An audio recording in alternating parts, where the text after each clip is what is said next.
Ghiền lê thì kỳ ma Ô quý cô mà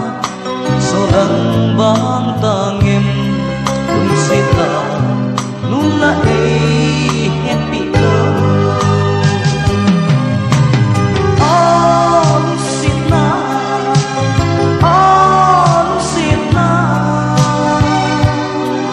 Thì về đi Thì ta na ahi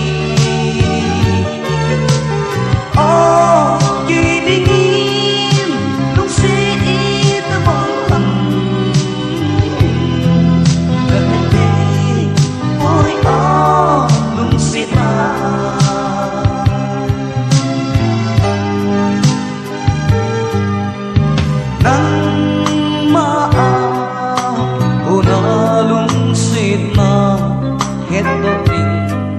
Hâm tí cơ kỳ nê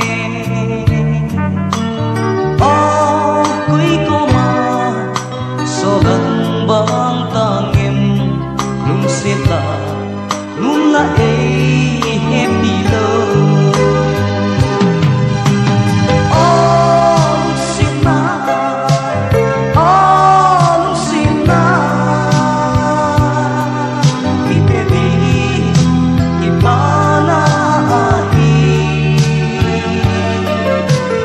Ô kỳ đi nghiêm Lúc xếp ta băng hầm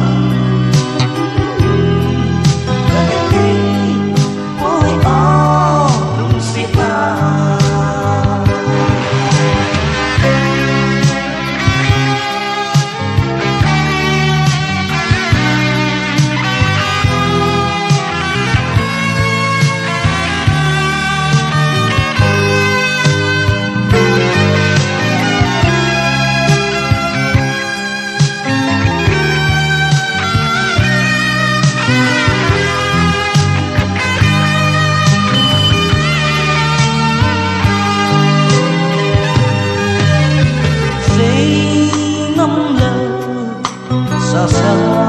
cái hình xê lê tơ tầm tí giống cái hình hoa xê lâu à bằng hót lâu à bằng cả hai đồng sẽ lại đăng đèo ta